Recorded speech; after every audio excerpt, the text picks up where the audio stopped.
Hi, I'm Craig from Orchan Consulting, and today on Questions from the Floor, I'm responding to a question: how do you respond to stakeholders during a crisis?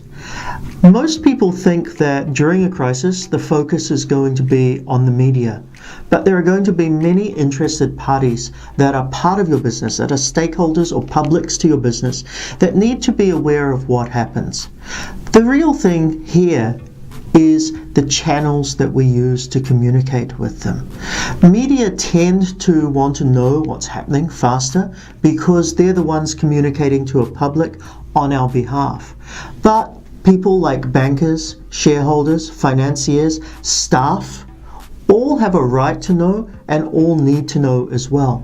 What you've got to look at in the time of a crisis is, to what extent is the crisis something that is public? Which are the key stakeholders and how do we prioritize them? For example, do shareholders come before financiers? Where are staff prioritized?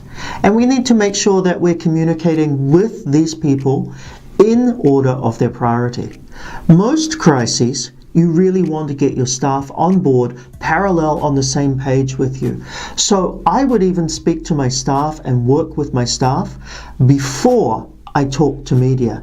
That may be a simple group WhatsApp chat where you're voicing something out. It may be an email or a circular that goes through before you're meeting with the media, or it may be some town hall type approach before you're going public with something.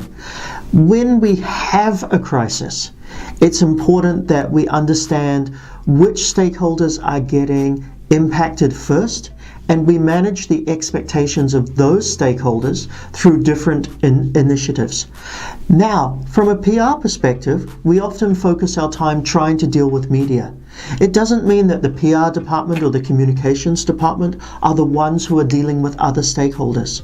You wouldn't send your PR department to deal with the bank manager who's wondering what's happening to the repayments of your loans because of an issue that's come up. You would send the appropriate finance manager.